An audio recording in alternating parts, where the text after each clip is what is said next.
So I just started the recording. So have you ever used TinkerCAD before? I've done like a little bit of CAD designing, but not with Arduino on TinkerCAD. So first we're gonna want to get you a just create a TinkerCAD account real quick. So you could hop on over to tinkercad.com and create an account using their system. So that's gonna be the first step. So I recommend that if you have I don't know if you have like a 2-monitor thing, but if you do, probably have one monitor with the slides that I'm showing and then another one with TinkerCAD, because we're gonna be going back and forth a lot. Or you could just split screen it.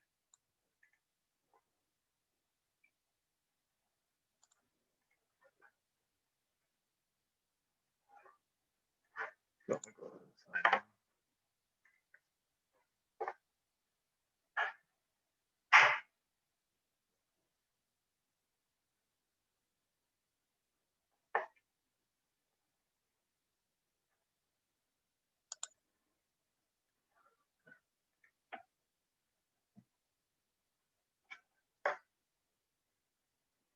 Okay, yeah. So now that we're over, we're just going to go over a couple quick things that are kind of special with TinkerCAD. So we're going to go over creating a basic circuit. So when you first log in and register, it takes you to this page, which allows you to do 3D designs. So what we're going to be doing is we're going to be using the circuits module. And then to create a new circuit, just click here. And you see that all the devices are here. So I have the Arduino, the breadboard, which is what we're going to be using today. And then we have all these sensors, inputs, outputs, data collectors, all that. And we're going to be going for a couple of these today. So if you want to build a circuit from scratch, you would just click on any of the devices that you would like. So for example, you click on the Arduino, it'll pop up here, click it again to place it, and you can name it if you like. Same thing with the breadboard. We're going to be mostly working with smaller breadboards, so click here. So just click once to use it, click another time to place it. And to connect wires, there's no like wire component. So it's the TinkerCAD's pretty helpful, it's pretty smart. So if you hover over one of these nodes, then it basically allows you to start a wire. So let's say we start here, it allows us to drag it. And if you don't want to continue that wire, you can press escape. But if you want to connect this wire, you just click on the node where you want to start, click on the node where you want to end, and that's it. And then as soon as you place that wire, you could change the color, red, brown, black, anything like that. Then let's see. To delete something, you just hit it and you delete it. It'll ask you, whenever you delete an Arduino, it'll ask you if you're sure, because you're gonna have your code written in that, and as soon as you delete the Arduino, your code completely resets. So before we go ahead and do that, I actually want to show you the code overlay for TinkerCAD. So we pull out the code here, and there's this version which allows us to use the blocks. So it's basically just dragging, coding like this.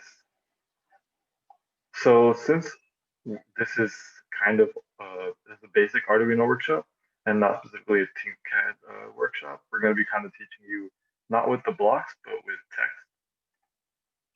So it's going to be like this. And the reason I want to teach you like this is because you could copy this and paste it in an Arduino IDE, which is basically the software that we use to connect to a real physical Arduino, and it'll run just the same. So if you test it here and it works, and you build the same circuit in real life, it'll work in real life as well. There's no difference. But if you have the block text, this isn't transferable to real life. So that's going to be the main difference, and that's going to be why we're working with text. And to start simulations, you just start here, press that. To zoom out, you just scroll out, you can scroll in. To move it, you just click on, if you click on one of your circuit devices, you're only going to be moving that circuit device. If you click on the background, like right here, you'll be able to move the entire circuit. A couple other things just to go over really quick. So there's starters, which basically is circuit starters, so allows you to kind of get a pre-made circuit. So we can click this. Hopefully it'll drag out. Here, let me try one. Well, when you click these, it typically is supposed to pull this circuit out and display it on your screen. Right now, my computer's lagging a little bit. I'm actually gonna stop video, so hopefully that'll help a little bit. Okay. So you can see it here. If you click this, that's what'll pop up. Now we're gonna go back to the slide and see what else. And then there's a lot of preset circuits. So we have the basics, and then we have Arduino. So you have this one, which is the breadboard, and we're going to be going over kind of breadboard circuitry and all this, kind of like the standards of what we're going to be using today. We're going to go over that in a little bit. All right, so that's it for this first step. Do you have any questions so far? No. Sounds good.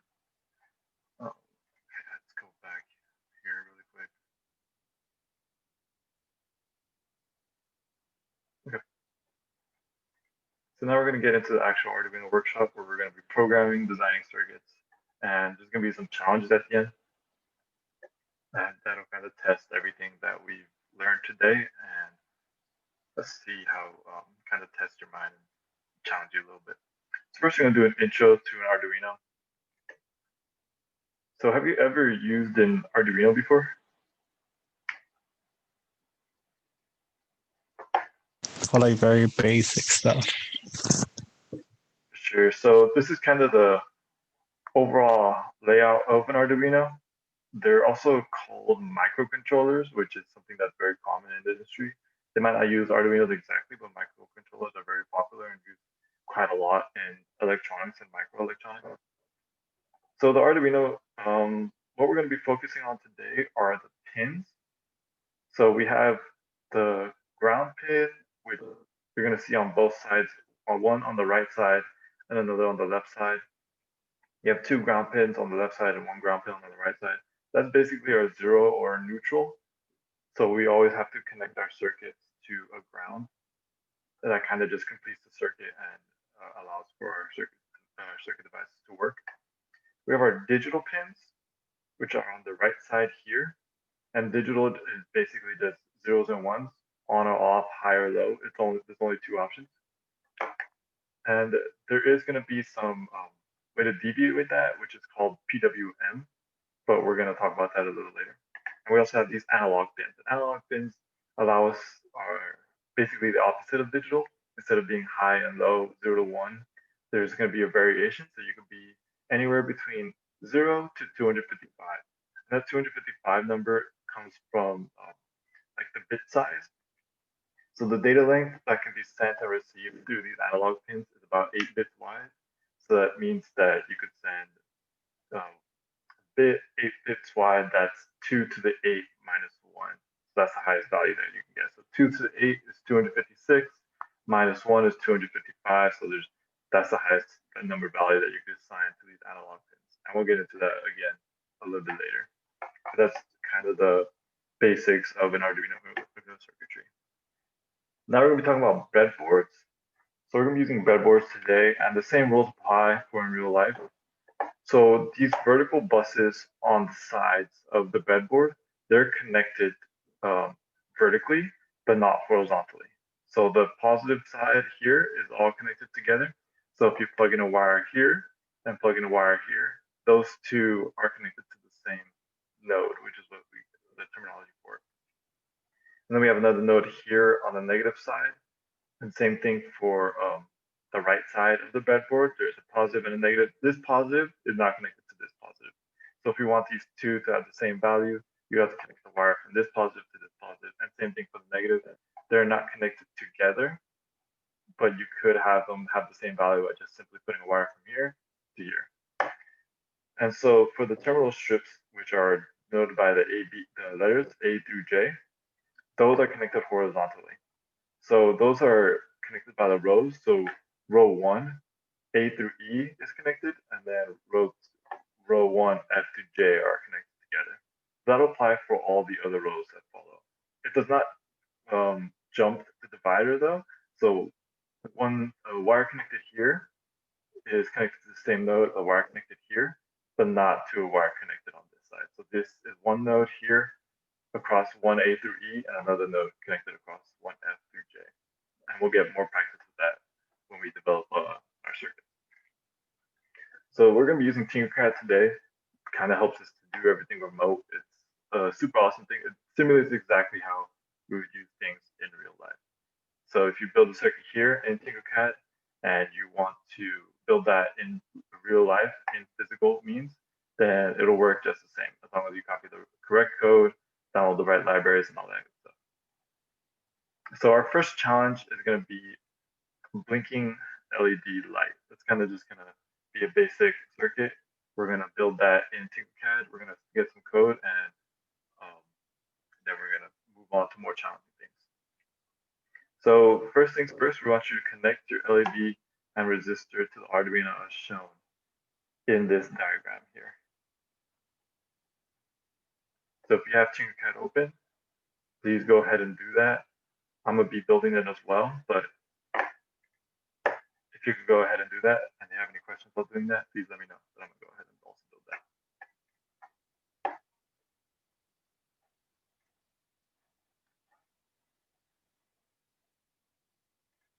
So what we're going to need is an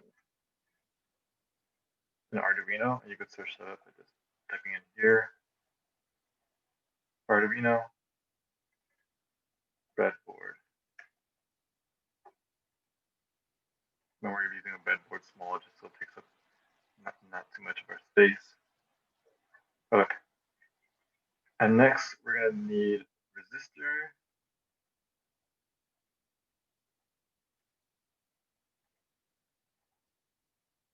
And you could rotate this by here. You place it and then you can rotate it like that. So I want these to kind of be horizontal so that it can connect one node to a different node. So you can see it's connecting node 15 to node 19. So resistors are nice because they're bipolar. So that means that you could have it this way and it's the same as having it this way. It won't damage the circuit or the resistor to have it either way. So now we're going to use an LED, and we're going to just use a basic LED. And so LEDs are different because they are unipolar, which means that they can only be used in one direction. So once you place the LED, you can choose your color. We're just going to go with red. And then I'm going to go over unipolar and what that means. So an LED is a diode, meaning that it's going to be unipolar. So they always have to be set up in a certain manner where the positive terminal is connected to the signal and the negative terminal is connected to ground. If you have it in reverse, you're going to burn the LED because it is forward biased, so it only allows the current to go from one way to another. But if you have it connected from negative to positive, then you're going to burn the LED. So we're going to go back, finish building up the circuit, connecting a data wire from digital pin 9 to the end of the resistor, and then the ground to the negative end of the LED. So let's do this here. Click. You can see it kind of highlights which node you're on. So you can see that you're connected to the cathode. That terminology is not much important, but you just want to make sure you're connected to the negative side of the LED, which we are here. We're going to connect that to ground here, and then it pops up to asking us what color we want this wire. So typically when we ground electronics, we always want that ground wire to be black. It's just kind of common practice. And then here we're going to connect a signal wire from this end of the resistor to this digital 9 pin. And When we're connecting signals, we can choose any color. We just want to avoid using red and black. Because black is typically for ground and red is typically for power. That's just common city text that I want you guys to remember for later when we do our challenges. So I'm just going to make this one yellow because I like to make them yellow. And this is the circuit. Is there any questions so far?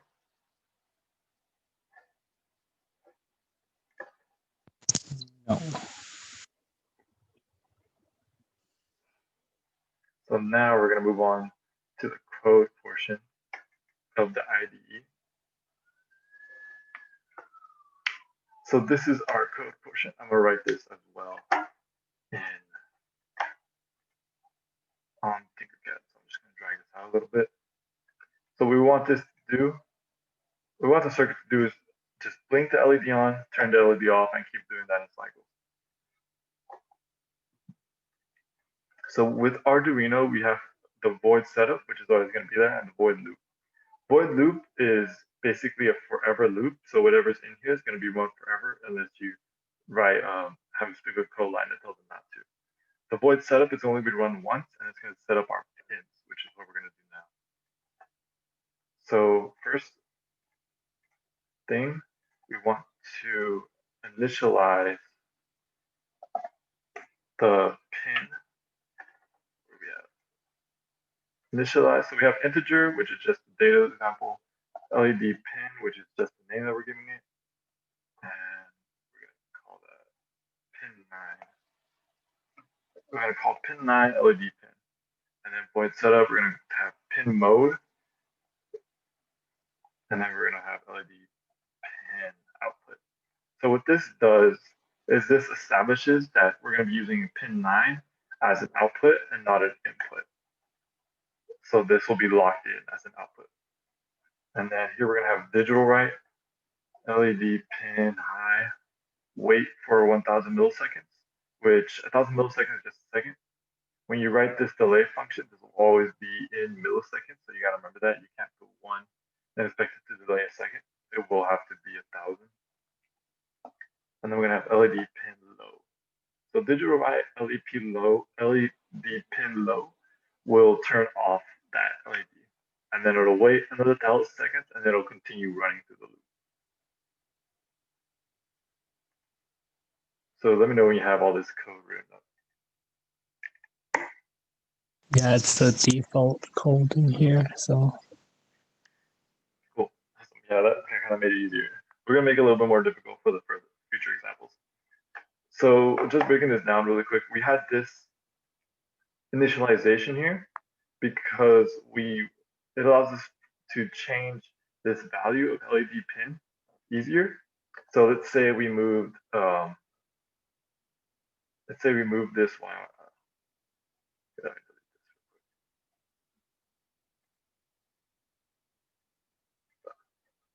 Close the code. Circuit. So let's say we move this wire over to the pin 10. Instead of having pin 9 here, we just have pin 10. And we wouldn't have to go down and change LED pin to 10 and all these values to 10. It automatically changes it across the entire circuit. That's just some code example for you real quick. So now if you vector simulation, you can see that the LED pin turns on, turns off. Pretty basic stuff. Does that all make sense so far? Yeah.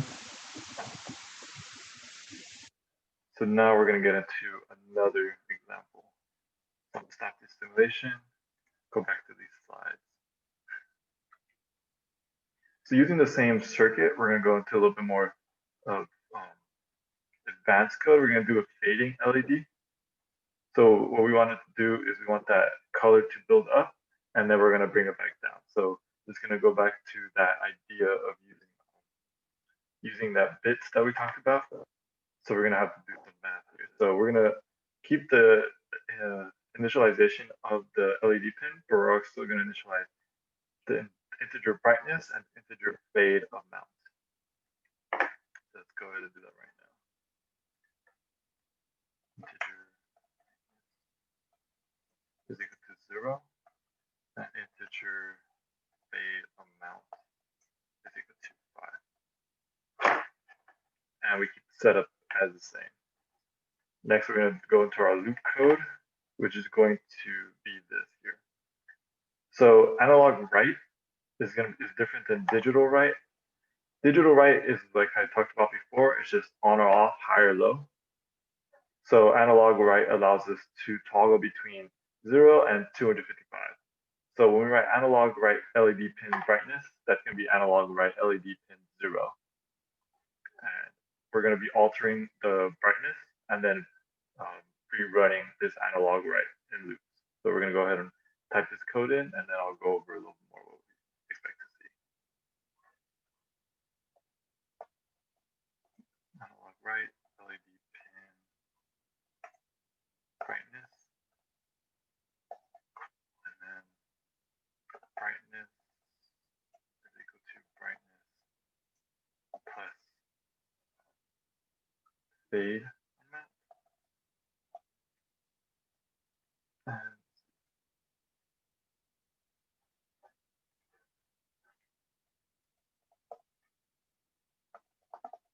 brightness less than equal to 0, or brightness is greater than or equal to 255. 255.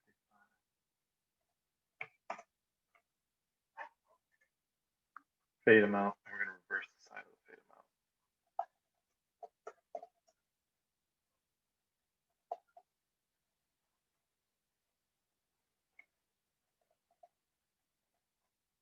And I want to delay that. I put 30 milliseconds here, but I'm going to change it to 100 so we can see that fade a little bit better. So what this does here, so this brightness, it increments the brightness by 5, which is our fade amount.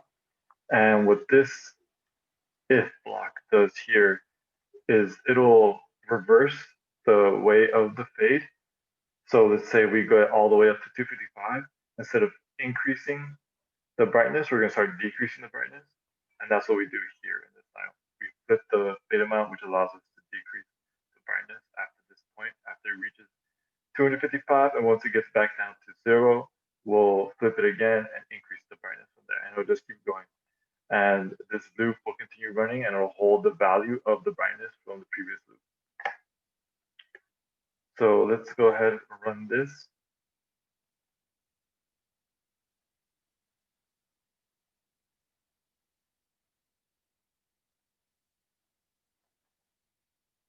I don't know if you can see the LED pin. It goes up, and it's going to go back down. There you go. So it's a little bit easier to see in person just because it depends on the resolution of your screen. So you can kind of see it turn on and turn off.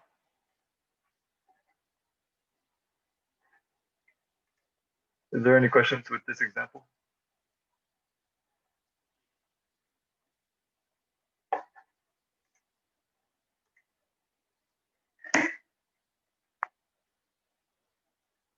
I'm still working on it.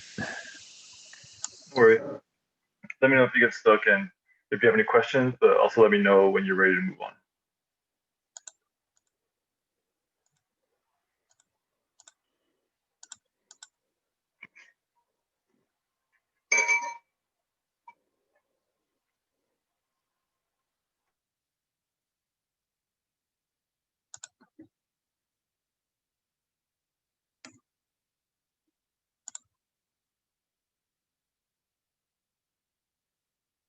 Okay, yeah, I had a typo.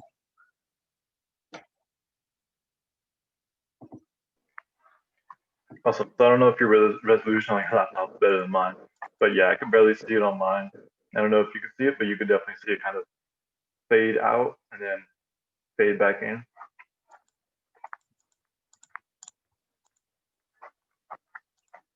And so one thing I want to show here is kind of how altering these, we call these global variables. So it means we can use these anywhere in our code. So altering these global variables makes a big difference in our code, but it also allows us to just change it once and we won't have to change it anywhere else. So we'll stop the simulation. Let's say we change the fade amount to 25. This to, let's say we put that at the high point 300, which is beyond the bit size, the possible bit value that I could do, but it'll still work. And we're gonna go ahead and change this to, we'll leave it at 100. So we'll see that the LED is gonna fade in and out. It should fade in and out a little faster because of the fade amount. So the fade amount just jumps in bigger increments.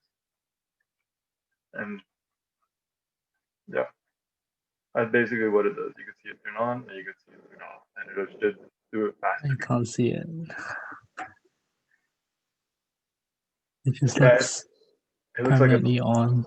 Yeah, I think it's because of the poor resolution. It should be turning all the way up here. Actually, let me try this. Let's stop the code. Set that to 0. Yeah, you now. I think now you can see it. It looks like it's Yeah, I can see it. blinking on and off. So yeah, that fade amount will alter how fast it turns on to its highest peak and how fast it drops to its lowest peak. So just by altering that, you can kind of change the entire setup really quickly. We're gonna stop that simulation, and if there's no more questions, we're gonna continue on to more difficult examples. So we're gonna go on and we're gonna actually talk about some circuit stuff really quick. So in standard circuit work, we like to have like a standard voltage and ground. And when you work with Arduinos in real life, a good practice is to ground and power your Arduino. So what that means is connecting the 5-volt pin from the Arduino to the breadboard positive terminal, and grounding the breadboard by connecting a wire from the ground point pin to the negative side of the breadboard vertical terminal. So we do that kind of just to allow us to use these rails as much as we want. If you notice, there's only one 5-volt here, and there's 3 grounds across the entire Arduino. So if you have a lot of circuit devices, and you need more than 3 grounds, that's why we ground these vertical rails. And same thing with this power. If you need any more than one, you already need to use this vertical power on the breadboard. And that's what we're going to get into right now. We're going to first be powering this breadboard, and then we're going to be using a temperature sensor. So this is the temperature sensor that we're going to be using in TinkerCAD. If you use temperature sensors in real life, you're going to have to look up the different code blocks because they kind of each require their own like libraries and their own initialization.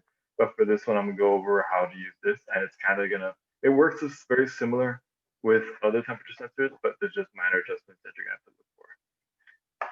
So first things first, when we're going to start off this circuit, we're going to ground the Arduino and the breadboard. So let's go ahead and do that. I'm going to go ahead and just basically start a new circuit.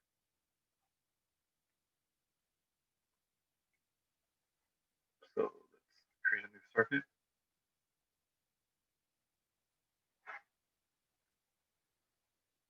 And we're going to use one of these starters, in fact, to make it a little easier. So if you're on TinkerCAD, you can go to Arduino. It'll show you these starters, or sorry, go to under starters, go to Arduino. It'll show you these starters when you're using this breadboard starter. And this both powers and grounds Arduinos for us. So that makes our jobs a little easier. But in real life, this is what you would want to do. You want to connect the red wire from the 5-volt to the positive side here, and then another red wire from this positive side to the positive side. That way you can work on both sides of the breadboard a little easier. Same thing with the black wire. Now we're going to go over connecting the temperature sensor. So we go here, go to all temperature sensor, and then we plug that. We can plug that anywhere we want, but I'm gonna just put this right here. And what's cool with TinkerCAD is it helps you know which node is which. So we have power, V out, and ground. So these, don't get these two confused. Power must be connected to this power, which basically it turns on the temperature sensor. V out, that's our signal. So that's the data collection signal. And ground is ground. So we're gonna go ahead and connect these right now. So we just do V out, or sorry, let's do power first. Power, we connect that here. Let's change this to red so the syntax stays the same. Black, let's connect the black wire from ground to this ground on the breadboard right here. And next what we want to do is connect this V out terminal, and we're going to go ahead and connect it to the analog in, which basically allows the Arduino to read data off of the temperature sensor, not as zeros and ones, but anywhere from 0 to 255. So let's just change that one yellow. You can make that wire any color that you want. I just like keeping the consistency of yellow. So here we have the circuit setup, and we have that here. So next, we're going to be introducing a new concept, which is the serial print. But first, we're going to go ahead and copy this code over to the code block here. So let's move this a little over. Code. They're not using blocks, set text. Okay. So we're going to initialize these global variables: baseline, temp, Celsius, and Fahrenheit.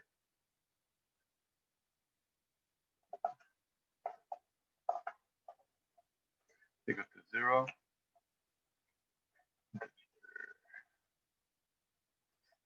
Celsius equal to 0. Integer Fahrenheit. Oh, I gotta double check that. I don't know. Yeah, there you go. Go to 0. And now our initialization, our board setup is going to be a little bit different.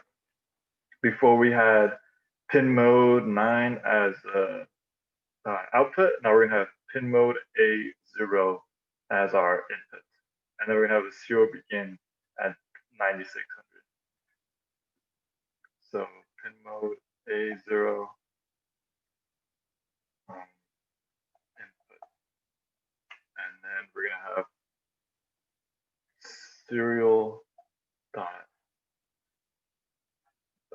capital S, serial begin 9600. And that basically is needed for the data collection to make sure that we're sending the signals at the proper frequency. So that's what that 9600 is. That's the 9600 hertz frequency.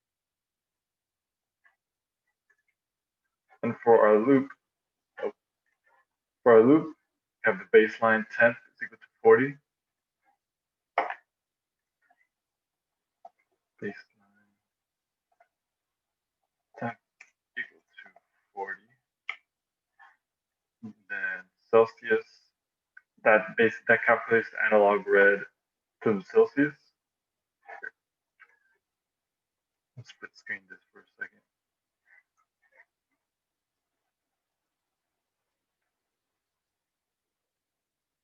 So Celsius is equal to map analog read A0 close parentheses minus 20 close parentheses times 3.04 close parentheses comma 0 1023 negative 40 125. Let's continue this here.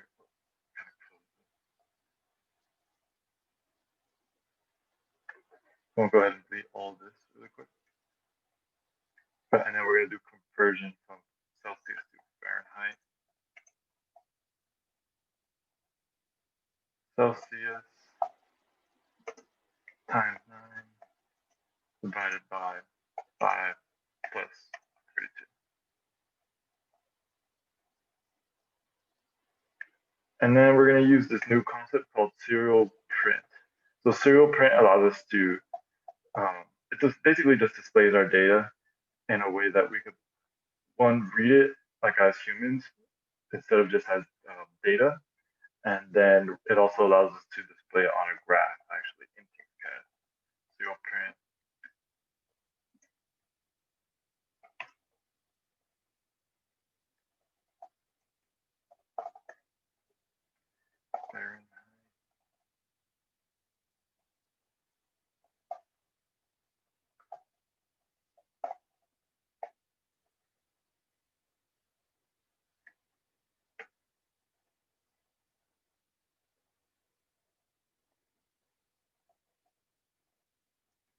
And then again, have this delay at the end.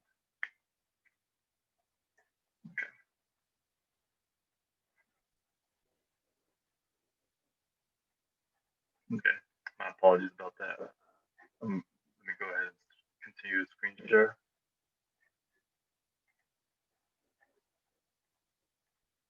Okay. So here you go. Here's the circuit setup and the code. Let me know when you have all that ready. Yeah, I have everything except the last line. So once you have that all set up, go ahead. You can go ahead and start the simulation. In order for us to test our data, we have this serial monitor here. And this allows us to toggle that data.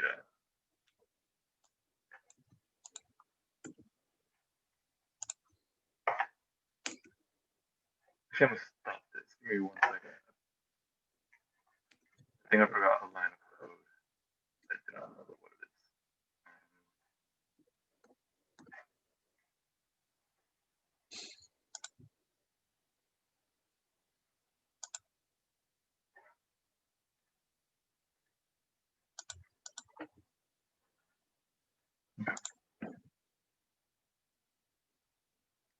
Okay, so on that very, very last line, where we have the serial print Fahrenheit, make sure to include LN, and that allows that prints a new line before collecting more data.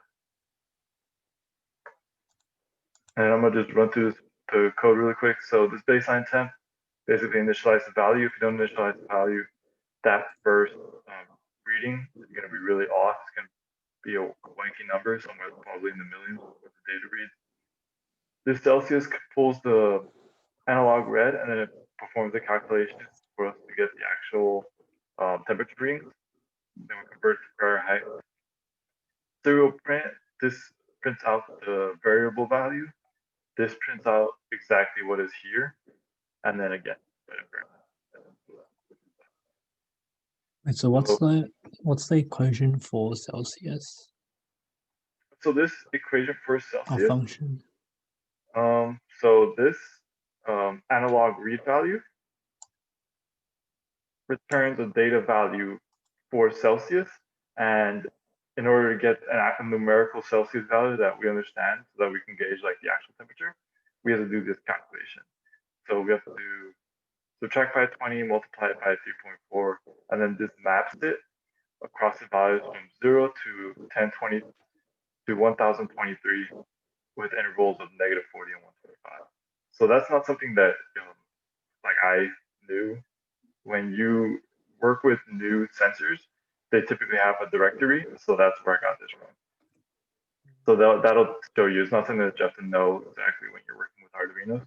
They typically come with a directory for all the sensors that gives you this calculation.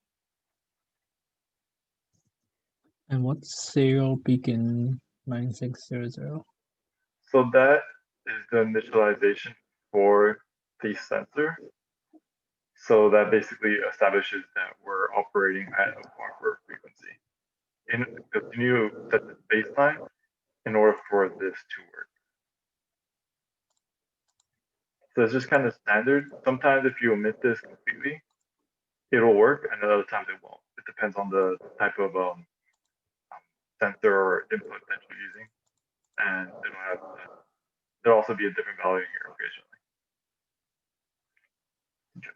So once you run the simulation, you could go ahead and click the serial monitor, which is right here on the bottom left of the code block. And as you can see, it looks like it's not writing anything, but if you clear it, it's just writing data every second. And it's writing the same data unless you toggle that here. So in order to toggle it, you click temper sensor while it's running the simulation, and you could just adjust this slider. There you go.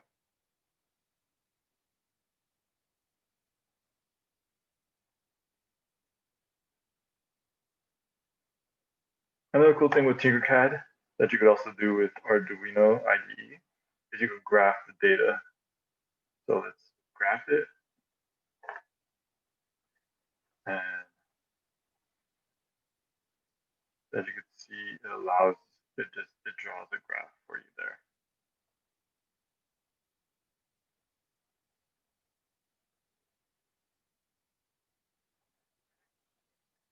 And to get rid of that graph, you just click the graph button again. You could drag down the serial monitor.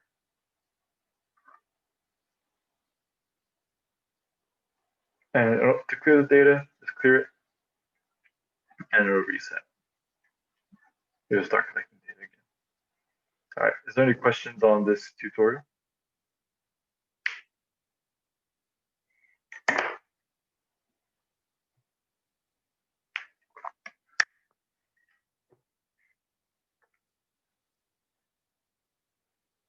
All right, so if there's no questions on this tutorial, I'm gonna go ahead and move on.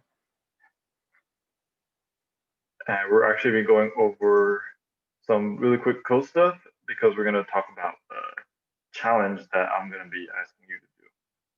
So if statements, I'm not sure what your level of code experience is, but I'm gonna go over these anyways. So if statements, it starts off with a comparison. So if you have a variable here, you have a comparison, and then you have a comparison value. So this is called operators, and this will just be, this could either be another variable, or it could be a hard integer, double, any type of number. And then you have open brace, have your code do something, whether it's serial print value, it could be turn on an LED, turn off an LED, and then whatever it is, make sure that you close that brace at the end. Next, we have comparison operators. So comparison operators, again, is just one of the basic things of code. It's a little different because some of these aren't like standard when we do like math. You have x less than y, x is greater than y. That makes sense in math. It's kind of the same thing here. X is less than or equal to, greater than or equal to. You just have to remember that if you're including this or equal to, you have to include an equal sign after the comparators. So same thing for less than, for greater than, include that equal sign. If you want it to be equal to, compare if it's equal to or not, you have to use a double equal sign. So if you use a single equal sign, your code won't write that up as an error, but it'll definitely adjust your code a lot. So if you write if x and you've only put one equal sign, it'll automatically run what's in here. And that might not be what you want. So make sure to put that double equal sign. And then this one, make sure to put this exclamation and then a not equal and then an equal sign if you want to compare if x is not equal to y. So that's just the comparison operators. We're going to be doing some challenges where we're going to be using comparison operators, the temperature sensor, and the LED circuitry that we've talked about before. Just keep in mind when building your LED circuit, positive node goes to signal, negative node goes to ground. And gonna go ahead and pause the recording for this because it's mostly gonna be you going over the challenge. I won't be giving you any information for this one, so feel free to go ahead and tackle it.